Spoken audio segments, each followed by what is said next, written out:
Narito ang isang mahirap na katotohanan. Kapag may mga toxic na tao sa buhay mo, hindi sila ang may kasalanan, ikaw ang may kasalanan dahil pinayagan mong pumasok sila sa buhay mo. Pero huwag mag-alala. Tutulungan kita kung paano mo muling kunin ang kontrol at gawing walang kapangyarihan sila. Ang mga toxic na tao ay hindi bigla na lang dumadating. Dumadami sila dahil sa mga butas sa iyong mga hangganan at kumakain sila sa iyong mga reaksyon. Karamihan sa mga tao ay pinapayagan silang magdulot ng gulo dahil natatakot silang harapin ang masakit na katotohanan. Hindi mo sila kayang baguhin, pero kaya mo silang talunin. Sa video na ito ipapakita ko sa iyo ang mga tapat at walang paligoy-ligoy na paraan kung paano haharapin ang mga toxic na tao. At sa dulo, maiintindihan mong ikaw pala ang may hawak ng kapayapaan sa buhay mo. Magpatawad ka, pero huwag mong kalimutan. Ang pagpapatawad ay isa sa mga pinakamaling pagkaintindiang virtues. Maraming tao ang iniisip na kapag nagpatawad ka, ibig sabihin ay mahina ka, tanga, o handang kalimutan ang sakit na dulot sa iyo. Pero ang tunay na pagpapatawad ay hindi ganon. Hindi ito tungkol sa pagpapalusot, sa pagkakamali ng iba, o pagbabalik loob sa kanila. Ito ay tungkol sa pagpapalaya ng iyong sarili mula sa tanikala ng galit at hinagpis. Natutunan ko ito sa masakit na paraan. Ilang taon na ang nakalipas, mayroon akong isang malapit na kaibigan, tawagin na lang natin siyang Alex. Para kaming hindi mapaghihiwalay, o yun ang akala ko. Isang araw ibinahagi ko kay Alex ang isang napaka-personal na bagay, umaasa na mananatili lamang ito sa amin. Isang linggo ang lumipas, at nalaman ko na ibinahagi niya ang aking sekreto sa iba, at binago pa ang kwento upang ilarawan akong masama. Sakit na malalim ang naramdaman ko. Galit na galit ako. Hindi lang kay Alex, kundi sa sarili ko dahil pinaniwalaan ko siya. Ang galit na iyon ay nanatili sa akin ng mga buwan, baka taon pa. Bawat beses na makita ko siya, o kahit marinig lang ang pangalan niya, parang muling bumabalik ang sugat. Dala ko ang galit na iyon kahit saan, at hindi ko naisip kung gaano kalaki ang bigat na dulot nito sa akin. Hanggang sa isang mababang sandali, nakatagpo ako ng isang kasabihan, ang galit ay parang pag-inom ng lason at inaasahan mong ang iba ang mamatay. Tumama sa akin iyon. Na-realize ko na habang si Alex ay nagpatuloy at namuhay, ako pala ang nakakulong sa isang siklo ng galit at sakit. Ang galit ko ay hindi siya pinaparusahan, ako ang pinaparusahan nito. Kaya nagdesisyon akong magpatawad. Pero hindi sa paraang iniisip ng marami. Hindi ko siya tinawagan para magkaayos o tinanggap siyang muli sa buhay ko. Sa halip, pinatawad ko siya ng tahimik sa aking puso. Binitiwan ko ang galit, hindi para kay Alex, kundi para sa kapayapaan ko. Pero narito ang mahalagang bahagi, hindi ko siya nakalimutan. Ang pagtataksil na iyon ay nagturo sa akin ng isang napakahalagang aral tungkol sa tiwala, kung kanino ka dapat magtiwala at kung sino ang dapat mong iwasan. Ang pagpapatawad kay Alex ay nagbigay daan sa akin para magpatuloy ng walang hinanakit, ngunit ang pag-alala sa pagtataksil ay nagpanatili sa aking pag-iwas sa parehong pagkakamali. Ang pagpapatawad ay madalas ituring na kahinaan, pero sa katotohanan, ito ay isang pinakamalupit na pagpapakita ng lakas. Kailangan ng tapang para bitawan ng galit kapag parang may karapatan ka pa itong hawakan. Kailangan ng karunungan para maintindihan na ang pagpapatawad ay hindi nangangahulugang bibigyan mo sila ng pagkakataon para saktan ka ulit. Ang hindi pagkakalimot, sa kabilang banda, ay ibang usapan. Ang hindi pagkakalimot ay nagpapahintulot sa parehong sakit na pumasok muli sa iyong buhay. Isipin ang pagpapatawad bilang pagpapagaling ng peklat. Hindi mo na ito patuloy na bubuksan. Pero hindi mo rin ito papatanggalin. Ang peklat ay paalala, hindi ng sakit, kundi ng aral. Pinapaalala nito sa iyo ang iyong naranasan at ang mga natutunan mo. Hindi ka nito tinutukoy, kundi binibigyan ka ng gabay sa mga desisyon mo sa hinaharap. Madalas ipinatutungkol ng mga Stoics ang kahalagahan ng pagkontrol sa ating emosyon, at ang pagpapatawad ay isang magandang halimbawa nito. Sa pagpapatawad, kinokontrol mo ang iyong kwento. Hindi mo hinahayaan na ang mga toxic na kilos ng iba ay magdikta ng iyong kapayapaan. At sa hindi pagkakalimot, pinoprotektahan mo ang iyong sarili mula sa pagbagsak sa parehong bitag. Nais ko kayong iwanan ng isang kaisipan. Ang pagpapatawad ay isang regalo na ibinibigay mo sa sarili mo, hindi sa taong nanakit sa iyo. Ang hindi pagkakalimot, bagamat, ay isang pag-aabuso sa iyong paglago. Bitiwan ang mapait, hawakan ang aral, at dalhin ito bilang pananggalang, hindi pasanin. 2, limitahan ang kanilang access. Maging tapat ako sa iyo. May mga tao na hindi karapat-dapat na magkaroon ng unang pwesto sa buhay mo. Hindi ko alintana kung sila ay pamilya, matagal ng mga kaibigan, o mga katrabaho na araw-araw mong nakakasama.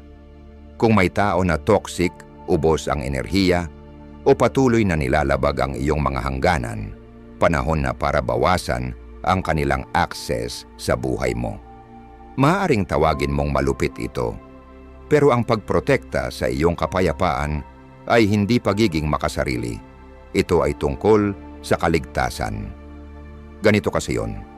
Dati, isa akong tao na laging gusto mag-please. Kung may humiling ng oras, enerhiya, o pansin ko, ibinibigay ko ito. Walang tanong. Mananatili akong sa telepono ng ilang oras sa isang kaibigan na ang tawag lang ay puro reklamo tungkol sa buhay nila. At hindi ko man lang naiisip na mayroon din akong sariling problema. Maghihirap ako para sa mga tao na hindi man lang gumalaw para sa akin. Pamilyar ba? Isang araw pagkatapos ng isa na namang nakakapagod na usapan, kung saan tila iniisip ng kausap ko na ako ang kanilang libreng therapist, nag-isip ako, bakit ko ba ito ginagawa?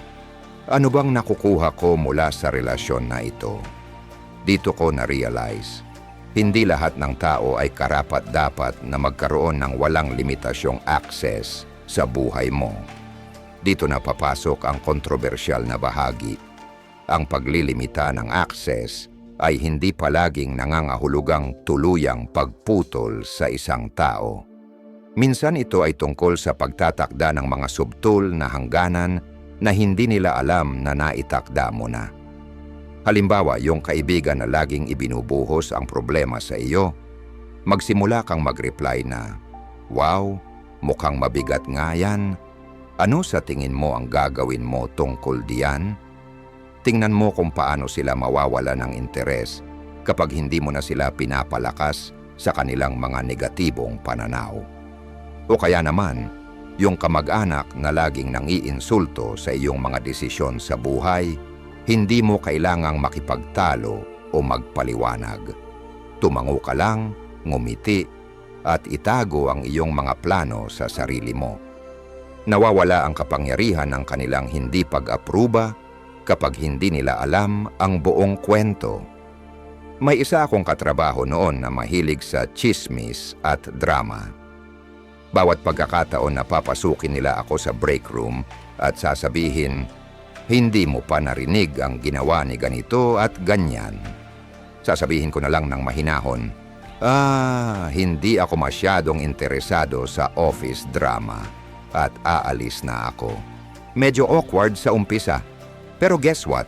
Tumigil na silang pilitin akong makisali sa kanilang kalokohan. Ang paglilimita ng access ay tungkol sa pagkilala na hindi lahat ay karapat-dapat sa isang backstage pass sa iyong enerhiya at emosyon. Ito ay tungkol sa paggawa ng mga layer, mga inner circle para sa mga taong nagpapalakas sa iyo at mga outer ring para sa mga energy vampires. Oo, maaring tawagin ka nilang malamig o malayo dahil dito. Pero itanong mo sa sarili mo, gusto mo bang magustuhan ng lahat o respetuhin ng mga tamang tao? Narito ang masaya kong bahagi. Isipin ang buhay mo parang isang VIP club. Ikaw ang bouncer at hindi lahat ay makakapasok. Yung mga toxic na reklamo, general admission lang. Kung meron man, yung mga drama queen, pwede silang manood mula sa parking lot. At yung mga taong talagang nagmamahal at re-respetuhin ka, sila yung kasama mo sa VIP lounge, nagiinuman ng mga magagandang bagay. Ang paglilimita ng access ay hindi tungkol sa pagiging malupit. Ito ay tungkol sa pagiging matalino. Ang iyong oras at enerhiya ay mga limitadong yaman. Huwag mong sayangin ito sa mga taong hindi marunong magpasalamat. Dahil narito ang katotohanan, kapag pinahalagahan mo ang sarili mo, ang mga tamang tao ay magpapahalaga sa iyo. At ang mga maling tao, magbabago sila o sila mismo ang magpapakita ng kanilang sarili at aalis. Win-win. 3. Gamitin ang humor para disarmuhin. Sila minsan ang pinakamahusay na paraan para harapin ang isang toxic na tao ay hindi seryosohin sila. Ang mga toxic na tao ay kumakain sa tensyon. Nabubuhay sila sa drama, pagtatalo, at alitan. Pero anong nangyayari kapag tinanggihan mong ibigay sa kanila ang gusto nila? Imbes na makipagtalo, magbiro ka, ngumiti, o makipaglaro ng kaunti upang mabawasan ang kanilang ego, parang pinasabog mo lang ang isang lobo, bigla ang kanilang malaking palabas ay bumagsak. Naalala ko ang isang katrabaho na sobrang toxic at laging may puna sa lahat ng bagay. Wala ni isang bagay na tama, mga kasuotan, trabaho, pati na kung paano uminom ng kape ang mga tao. Isang araw pinansin nila ang magulo kong mesa sa harap ng lahat. Wow! Parang tinamaan ng buhawi ang mesa mo. Paano mo pa ba natatagpuan ang mga bagay dito? Sabi niya nang may pang-iinsulto. Imbes na magalit, nag-shrug lang ako at sinabi, "Tama ka nga. Ito ang aking creative chaos." Mas magulo pa ang mesa ni Albert Einstein. Malinaw, nasa tamang landas ako para maging henyo. Natawa ang grupo at nauurong ang kanilang poging planong ipahiya ako. Simula noon, hindi na nila ako tinuligsa tungkol sa mesa ko. Ang paggamit ng humor ay disarming para sa mga toxic na tao sa ilang dahilan. Unang-una, binabawasan ito ang kapangyarihan ng kanilang mga salita. Pinapalitan ang enerhiya mula sa negatibo patungong magaan at inilalagay ka sa posisyon ng kontrol. Kapag nanatili kang kalmado at witty, ipinapakita mong hindi ka matitinag na mas nakakainis pa sa kanila kaysa sa anumang pag-aaway. Pero narito ang susi. Ang iyong humor ay dapat magaan at matalino, hindi nakakasakit o mapang-asar. Ang sarcasm o pagiging masakit ay maaring magpalala lang ng sitwasyon. Ang layunin ay gawing katawa-tawa ang kanilang negatibong ugali nang hindi bumababa sa kanilang antas. Halimbawa, kung may isang tao na patuloy na pumapagitna sa isang meeting, pwede mong sabihing may ngiti, "Wow, hindi ko alam na naglalaro pala tayo ng tag team speaking ngayon, tapos na ang turn mo, ngayon ay ang turn ko." Firm pero nakakatuwa at malinaw ang mensahe ng hindi kailangan ng alitan. Gumagana rin ang humor kapag sinusubukan ng toxic na tao na i-guilt trip ka. Kung may magsabi ng, "Siguro naman masyado ka ng abala para alagaan ako," maaari mong sagutin ng, "Nakuha mo na ako. Nag-audition kasi ako para sa role na terrible friend at mukhang nagiging magaling ako." Nababasag ang kanilang manipulasyo habang pinapanatili pa rin ang magaan na tono. Ang paggamit ng humor ay hindi ibig sabihin ng pagpapawalang bisa sa kanilang toxicity. Ito ay nangangahulugang pagtanggi na makisali sa kanilang kalokohan. Isang tahimik na akto ng lakas na nagpapakita na hindi ka matitinag Hindi ka pwedeng gawing maliit at hindi ka pababagsakin. 4. Alamin kung kailan maglakad palayo. Ang paglalakad palayo mula sa isang toxic na tao ay isa sa pinakamahirap pero pinakamalaking kalayaan na desisyon na maaari mong gawin. Hindi lang ito tungkol sa pag-iwan sa isang masamang sitwasyon. Ito ay tungkol sa pagkuha muli ng iyong kapayapaan, oras at enerhiya. Pero heto ang katotohanan, hindi ito palaging dramatiko o biglaan. Minsan, ang pagkilala kung kailan aalis ay tungkol sa tahimik na pagpili sa sarili mo kaysa sa kanilang kaguluhan, paulit-ulit. Ang mga toxic na tao ay eksperto sa pagpapaintindi sa iyo na dapat kang manatili. Sasabihin nila, "Sorry, magbabago ako," o gagamitin ang guilt trip na, "Kung aalis ka, ibig sabihin tinatalikuran mo ako." At maging tapat tayo. Lagi mong naiisip kung aalis ka ba, ikaw ang nagiging masama. Pero narito ang katotohanan, ang manatili sa isang relasyon, nangangahulugang pagkakaibigan, relasyon sa pagmamahal o ugnayang pampamilya, na ubos na ang lakas sa iyo ay hindi marangal. Ito ay isang uri ng self-destruction. May isa akong malapit na kaibigan na lagi siyang bida sa bawat salo-salo, pero isang bangungot sa pribadong buhay. Bawat usapan ay tungkol sa kanya, ang kanyang mga problema, pangangailangan at drama. Kapag sinabi kong may problema ako, laging tinatanggihan o ginagawa pa nilang kompetisyon. Bad day ka. Teka, ikwento ko yung akin. Naghahanap ako ng dahilan. Marami silang pinagdadaanan. Hindi naman nila ibig. Pero tumagal ng ilang taon at na-realize ko na ako na lang ang nagbigay sa relasyon. Pero wala akong natanggap pabalik.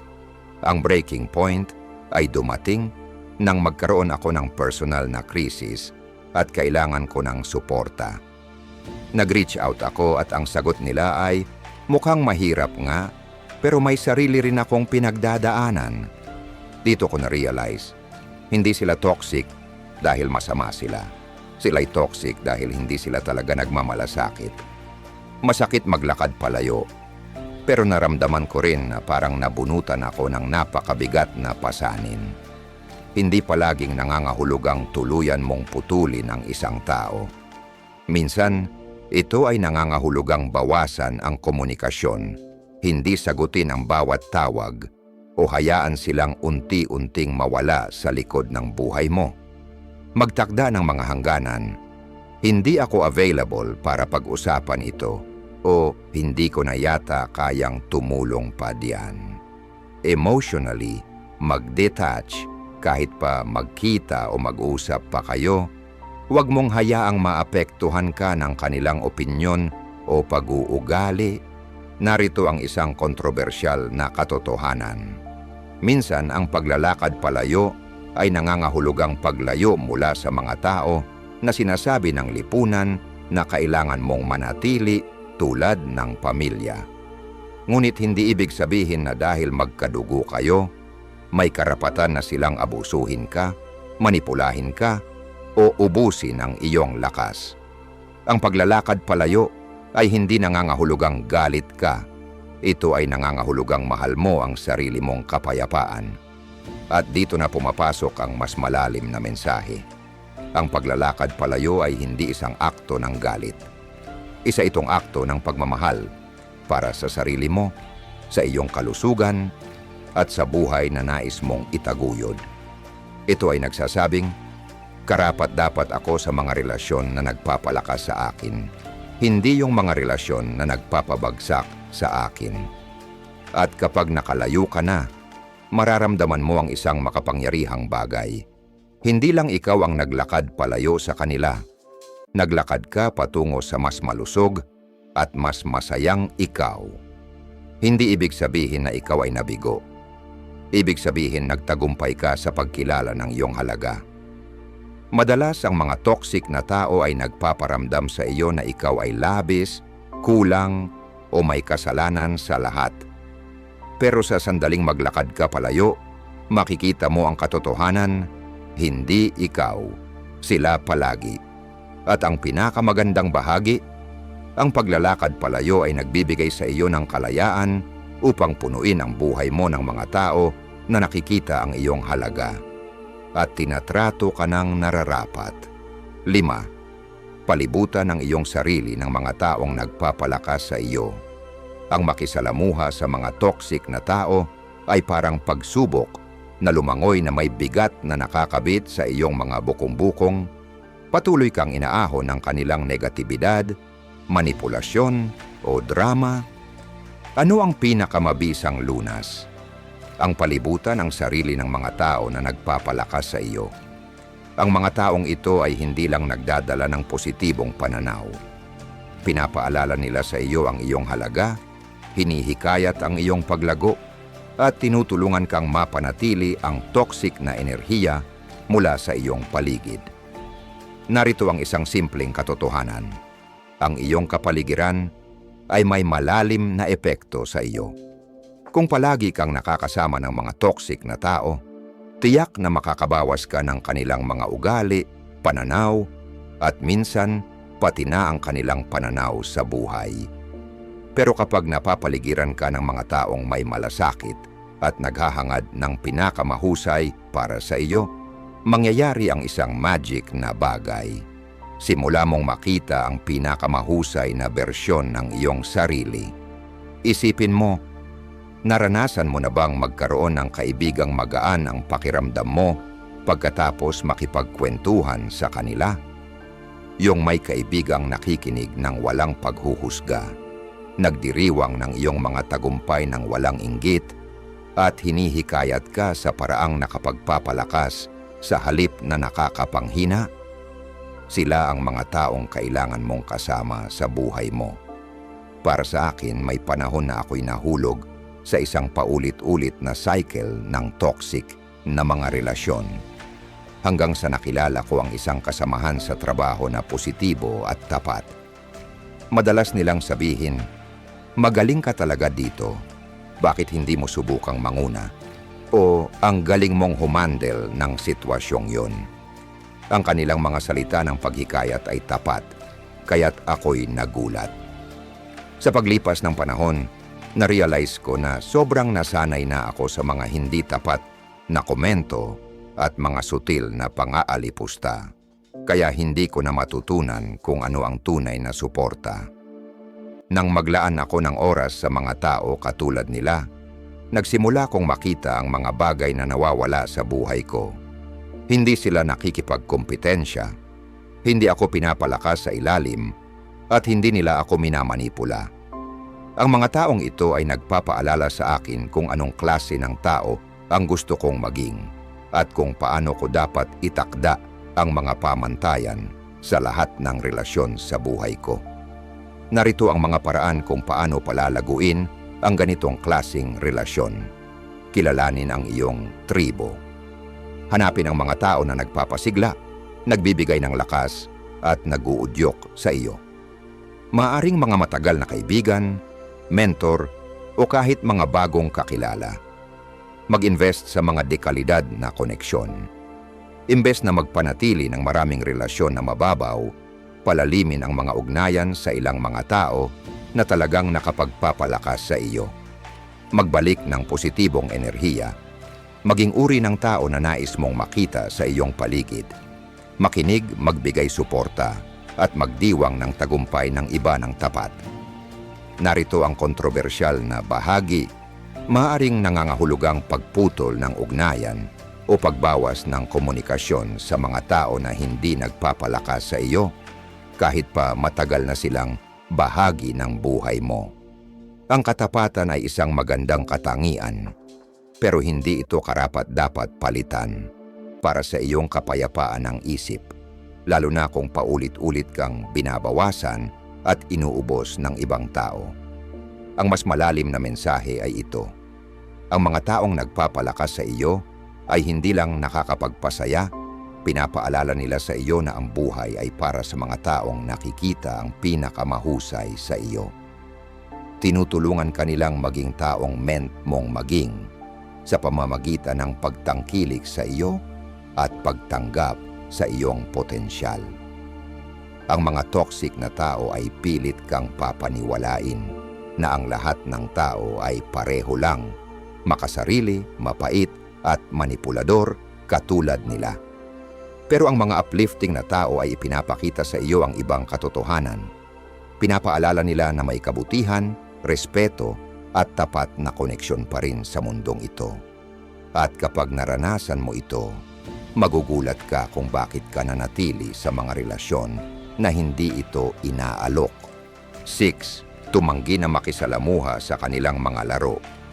Ang mga toxic na tao ay nabubuhay sa gulo. Parang sila ang mga manlalaro ng emosyon. Naglalaro gamit ang mga PC upang manipulahin, mag-provoke o kontrolin ka. Ang kanilang mga laro ay maaaring banayad, tulad ng pagpapakiramdam sa iyo ng guilt upang gawin ang isang bagay na ayaw mo, o matindi, tulad ng pagpapalakas ng drama upang maging sentro ng atensyon. Ang tanging paraan upang manalo, tumanggi na makipaglaro.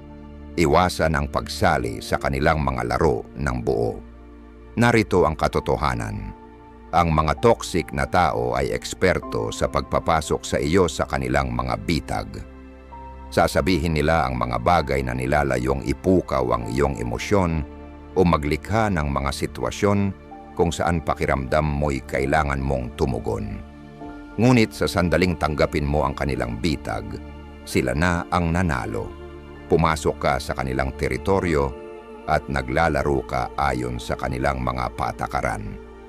Sa pamamagitan ng pagtanggi na makisalamuha, kinukuha mo ang kanilang kapangyarihan at iniwan mo silang mag-ikot sa kanilang sariling gulo. Naalala ko ang isang partikular na toxic na kamag-anak na mahilig mag-provoke ng mga argumento tuwing may family gathering. Palagi silang naglalabas ng mga passive-aggressive na pahayag tulad ng, "Sarap naman ng mayroong maraming libreng oras, kami kasi nagtatrabaho ng matindi." Noong una, sinusubukan kong ipaliwanag ang sarili ko o ipagtanggol ang aking mga desisyon, ngunit lalo lang itong nagpapalala. Ipinipilipit nila ang aking mga salita, pinalalala ang argumento, at sa hindi inaasahang pagkakataon, ako pa ang lumalabas na masama. Isang araw tumigil ako sa paglalaro. Nang maglabas sila ng isang pahayag, ngumiti lang ako at sinabi, "May karapatan ka sa iyong opinyon," at agad na binago ang paksa. Muling nag-push sila, ngunit nanatili akong kalmado at hindi makisalamuha. Makikita sa kanilang mukha ang frustrasyon. Hindi nila nakakamta ng reaksyon na nais nila. Sa kalaunan, tumigil sila sa pagtutok sa akin. Ang pagtanggi na makisalamuha ay hindi tungkol sa pagiging passive. Ito ay tungkol sa pagiging strategic. Narito kung paano ito gawing master. Kilalanin ang bitag. Mag-obserba sa mga pattern. Ano ang mga bagay na nagpapagalit sa iyo? Paano kanila pinipilit mag-react? Kapag nakita mo na ito, maaari ka nang maghanda na tumugon ng iba. Manatiling kalmado. Ang mga toxic na tao ay gustong-gusto ang emosyonal na reaksyon. Huwag ibigay ang mga iyon. Tumugon ng minimal o minsan wala. Minsan, ang katahimikan ang pinakamabisang sandata. Minsan naman sapat na ang neutral na sagot tulad ng interesante o naiintindihan ko upang mapahinto sila. Mag-set ng mga boundaries. Ipaalam na hindi mo sasamahan ang kanilang mga galit o hindi produktibong pakikipag-usap. Sabihin ang mga linyang, "Hindi ko ipagpapatuloy ang argumentong ito," o "Mag-usap tayo kapag handa ka nang makipag-usap ng maayos." Narito ang kontrobersyal na bahagi. Ang pagtanggi na makisalamuha ay hindi nagpapakita na ikaw ay mahina o malamig. Ito ay nagpapakita ng katalinuhan. Maaring tawagin kang mayabang o duwag ng mga toxic na tao, ngunit isa lamang itong taktika ng manipulasyon. Ang kanilang opinyon ay hindi nagsasaad ng iyong pagkatao. Ang mas malalim na mensahe ay tungkol sa kontrol, ang kontrol mo. Sa pagtanggi na makipaglaro, Ibinabalik mo ang iyong enerhiya at emosyonal na espasyo. Ipinapakita mo ang mga patakaran kung paano mo nais mamuhay at makisalamuha. Hindi sila. Masyadong maikli ang buhay para makipag-argumento o makialam sa mga walang saysay na laro ng mga toxic na tao. Kapag ikaw ay humakbang pabalik at hindi nakialam, hindi mo tinatakas ang problema. Ikaw ay tumaas. At iyan ang palaging laro na sulit pagtagumpayan. 7. Manatiling nakatuon sa iyong layunin. Ang mga toxic na tao ay nabubuhay sa pagka-distract. Kadalasan ay hinihila kanila papunta sa kanilang gulo, drama o mga maliliit na pakana. Parang ang misyon nila ay gawing ang kanilang mga problema ay iyong mga problema. Ngunit kapag ikaw ay lubos na nakatuon sa iyong layunin, sa iyong mga goals, mga prinsipyo, at ang buhay na binubuo mo, ang kanilang ingay ay nawawala sa background. Ang manatiling nakatuon sa iyong layunin ay hindi lang isang depensa. Ito ay isang makapangyarihang hakbang. Ang mga toxic na tao ay nais na mawalan ka ng pananaw sa iyong sarili. Kukunin nila ang oras mo upang mamuhay sa kanilang gulo. Susubukan nilang i-criticize ang iyong mga ambisyon, pababain ang iyong mga tagumpay, o hihingi ng atensyon mo sa pinakakritikal na oras dahil ang isang tao na may malinaw na layunin ay isang banta sa kanilang kontrol. Kung ikaw ay abala sa paglago, pagtagumpay, o pagsunod sa iyong mga pangarap, wala ka ng oras o pasensya para sa kanilang walang kwentang drama. Naalala ko noon ang isang kasamahan sa trabaho na embodiment ng toxicity. Palagi silang naggo-gossip, nag-iimbento ng drama, at pilit na kinakaladkad ang iba sa kanilang gulo. Noong una, nahulog ako sa kanilang bitag, wasting hours para makinig sa kanilang mga reklamo o ipagtanggol ang sarili ko laban sa kanilang mga maliit na pang-aalipusta. Pero pagkatapos, napagtanto ko. Ang bawat minutong ginugol ko sa kanilang mga kalokohan ay isang minutong nawawala mula sa aking mga layunin, kalinawan, o mga bagay na mahalaga sa akin.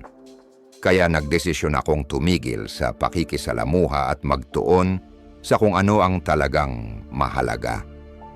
Nag-set ako ng malinaw na boundaries. Abala ako ngayon, hindi ko na kayang makipag-usap pa tungkol dito. Iniiwasan ko ang mga hindi kailangang pag-uusap at inilalaan ang aking enerhiya sa pagpapabuti ng aking mga gawain. Mas nakatuon ako. Mas nawalan sila ng kapangyarihan sa akin.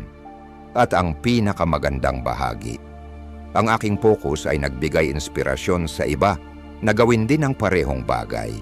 Kaya naman mas kaunti na ang mga tao na maaari nilang manipulahin. Upang manatiling nakatuon sa iyong layunin, kahit pa sa isang toxic na kapaligiran, sundin ang mga hakbang na ito. Linawin ang iyong mga layunin.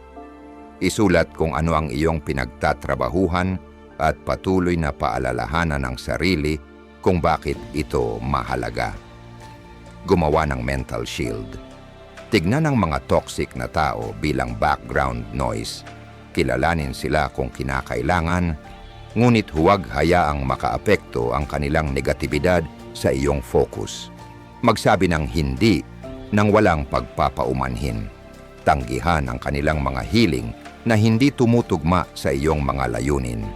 Hanapin ang iyong mga motibasyon. Palibutan ang sarili ng mga tao, libro, kapaligiran, at mga habit na nagpapalakas ng iyong determinasyon at nagpapaalala sa iyo kung bakit mo sinimulan. Ang pagiging nakatuon sa iyong layunin ay nangangahulugang pagpaprioritize ng iyong sarili higit pa sa mga relasyon na hindi naglilingkod sa iyo, kahit pa ito'y mga malalapit na kaibigan o pamilya. Maaring tawagin kanilang makasarili, ngunit narito ang katotohanan. Ang pagtutok sa iyong layunin ay hindi makasarili. Ito ay isang bagay na mahalaga. Hindi ka makakapagbigay kung ikaw ay walang laman at hindi mo maaabot ang iyong mga pangarap kung ikaw ay nahihirapan dulot ng negatibidad ng iba.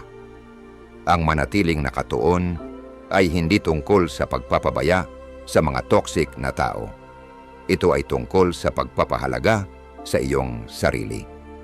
Ang iyong oras, enerhiya at mga ambisyon ay masyadong mahalaga para sayangin sa kanilang drama. Kapag malinaw ang iyong layunin, hindi ka matitinag ng kanilang gulo. At habang nagpapatuloy ka, isang makapangyarihang bagay ang mangyayari. Mabubuo mo ang isang masaya at makulay na buhay kung saan ang kanilang toxicity ay magiging hindi na mahalaga. Sa puntong iyon, hindi mo lang sila tinitiis, nagwawagi ka pa sa kabila ng lahat. At iyan ang pinakamatinding tagumpay. 8. Iwasang mag-gossip tungkol sa kanila. Ang mag-gossip tungkol sa mga toxic na tao ay maaaring magmukhang nakakapagbigay saya sa simula, parang isang hindi nakakasamang paraan upang mailabas ang iyong frustrasyon o kahit na maghiganti. Pero kung magiging tapat tayo, ang gossip ay hindi kailanman nagtatapos ng maganda. Pinapalakas nito ang kanilang toxicity sa iyong buhay, ginagaya ka nitong maging ang mismong bagay na gusto mong iwasan, at pinapahintulutan pa silang manatili sa iyong isipan ng libre. Kung nais mong epektibong harapin ang mga toxic na tao, huwag magpadala sa tukso na magchismis tungkol sa kanila. Narito ang katotohanan. Ang mga toxic na tao ay kadalasang pinapalakas ng atensyon, kahit pa negatibong atensyon. Ang gossip ay nagpapakain lang sa drama na kanilang hinahanap, kaya nagiging hindi sinasadyang kalahok ka sa kanilang laro. Mas masahol pa, nagiging bahagi ito ng isang toxic cycle kung saan ang kanilang pag-uugali ay nagsisimula ng magdikta ng iyong mga aksyon. Ito ay kabaligtaran ng pagkakaroon ng kontrol. Nalaman ko ito sa masakit na paraan. May isang kasamahan ako sa trabaho na kilalang toxic, palaging nagiging sanhi ng gulo at humihila ng iba pababa. Kami ng iba ay madalas na magtalakayan tungkol sa kanya tuwing lunch break. Nagbabahagi ng mga kwento tungkol sa kanyang pinakabagong kalokohan. Sa una parang camaraderie ito, pero kalaunan, napansin ko ang isang nakakabahalang bagay. Bawat usapan tungkol sa kanya ay nagiiwan sa akin ng pagka-burnout at inis. Mas masama pa somehow, nalaman nila ang tungkol sa aming gossip at ginamit ito upang ipinta ang sarili bilang biktima. Simula noon, nagdesisyon akong itigil ang pakikialam sa gossip.